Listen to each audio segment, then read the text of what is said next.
Pour remettre le 6e trophée de cette soirée, j'appelle Philippe Mills, le directeur général de l'ASFIL.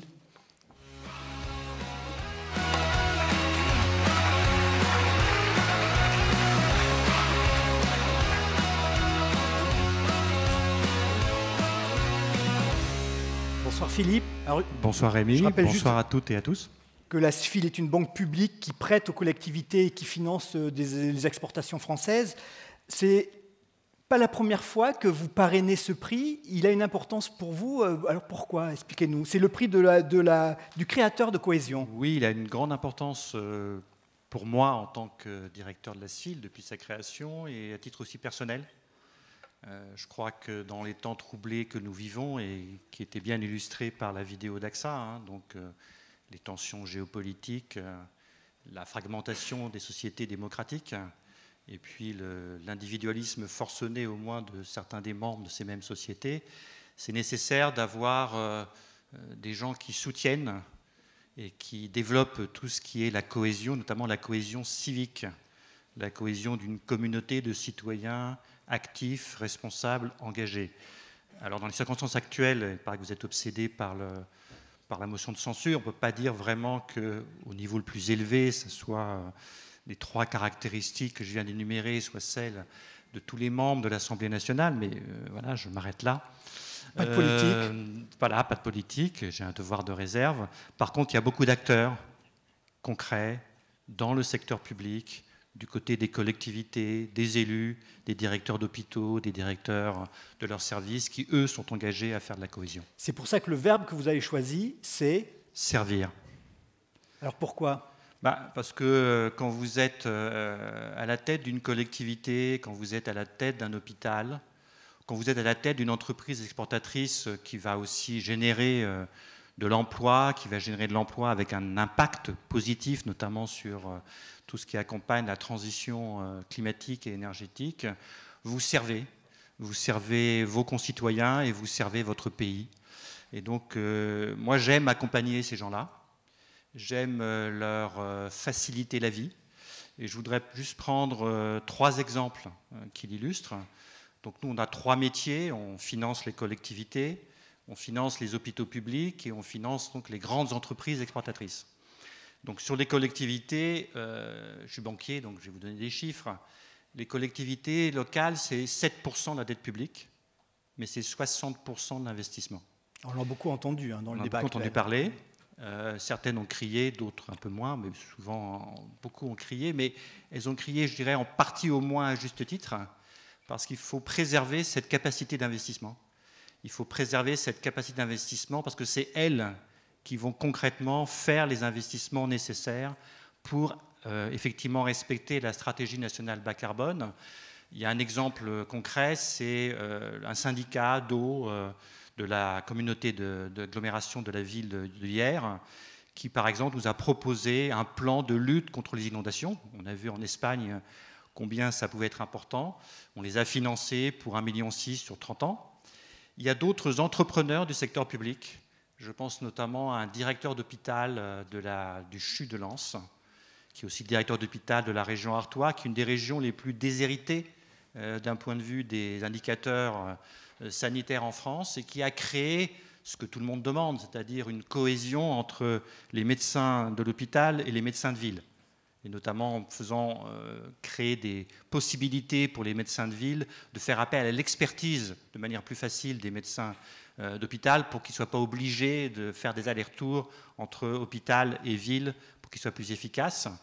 Et le dernier exemple, c'est un exemple d'une entreprise française, Sagemcom, qui a aidé l'agence sénégalaise d'électrification de la ruralité à connecter bientôt 1000 villages qui n'étaient pas connectés au réseau électrique au Sénégal, et donc à rendre plus universel l'accès à l'électricité, qui est un des biens durables, un des objectifs de développement durable des Nations Unies. Donc je crois que tous ces gens-là, on peut les applaudir, ont effectivement servi leur communauté, leur pays et leurs citoyens. Merci. Bon. Philippe, vous faisiez référence à l'Assemblée nationale tout à l'heure. Si cette cohésion, elle ne peut pas, vraiment, on ne peut pas l'attendre d'en haut, d'où elle peut venir ? Elle peut venir de la multiplicité d'innovation et d'initiatives de ces différents acteurs locaux. Et puis, elle vient aussi d'institutions qui sont présentes. Moi, je suis une filiale de la Caisse des dépôts. La SFIL a été créée il y a 12 ans. C'est une très belle aventure.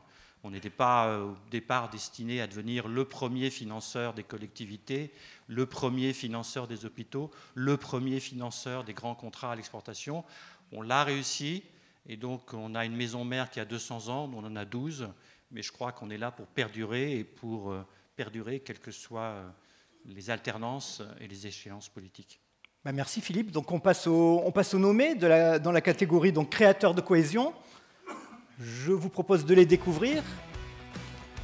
Diane Dupré, fondatrice des Petites Cantines, qui est un réseau non lucratif de cantines de quartier favorisant le retour du lien social.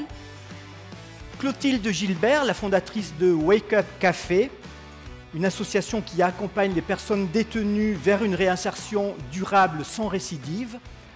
Barbara Martin-Coppola, directrice générale de Decathlon, pour son engagement inclusif et solidaire. Rapprochez-vous Philippe pour donner le nom de la gagnante. De la gagnante. La gagnante est Clotilde Gilbert, fondatrice de Wake Up Café.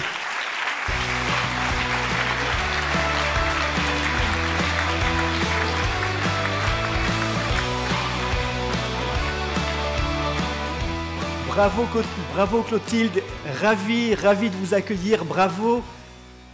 Comment est née cette idée de Wake Up Café? C'est une rencontre. En fait, j'ai passé 7 ans en prison. J'ai été aumônier à la prison de Nanterre et je rencontrais les détenus dans leurs cellules. Du coup, ça m'a donné une bonne expérience de comment on rentre en prison, ce qu'on y fait, ce qu'on devient quand on est là-dedans, et surtout comment on en sort et comment on y revient. C'est-à-dire qu'on a un gros sujet, je pense qu'on en est tous conscients, de récidive dans notre pays. Et pour rejoindre ce qui a été dit, je crois que c'est effectivement plus en réconciliant la société plutôt qu'en la divisant qu'on fait avancer notre pays dans le bon sens. C'est quoi le parcours idéal d'une réinsertion complète réussie pour vous? C'est quelqu'un qui prend conscience qu'il peut faire quelque chose de bien de sa vie. Et l'action de Wake Up Café, c'est de faire connaître à ces personnes qui sont en détention, qui sont la plupart du temps multirécidivistes, qu'ils ont autre chose à faire que de créer les conditions qui vont les ramener en prison. Donc nous, on leur redonne envie d'avancer, de prendre leur vie en main et de devenir des hommes et des femmes debout, acteurs positifs dans notre société. C'est ça notre travail. C'est pas vous qui va être c'est cac.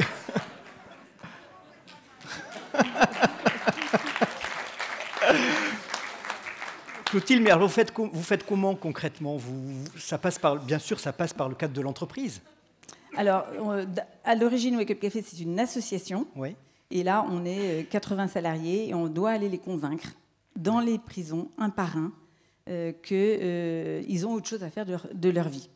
Et effectivement, il y a 4 ans, on a créé, avec Jérôme Duron qui est là dans la salle, une entreprise de l'ESS, avec le soutien de la CDC, pour embaucher dans un restaurant sur le Batout Thalassa, dans le 15e, ceux pour qui il y a un risque de récidive trop important si on ne leur donne pas très vite un salaire à la sortie. Et donc, en 4 ans, il y a plus de, je crois que c'est 204 détenus qui sont venus travailler dans ce lieu comme un lieu tremplin pour apprendre les bases du monde du travail, dont ils sont très, très éloignés pour la plupart. Soit par de la longue détention, soit par beaucoup de détention, et puis sans en avoir les repères. Bravo, vraiment bravo, et merci félicitations beaucoup. Clotilde, bravo. Vous pouvez lui remettre le prix. Et je vous laisse pour la photo, peut-être. Voilà. Bravo, merci Clotilde, merci Philippe. Et Cécile, c'est à toi.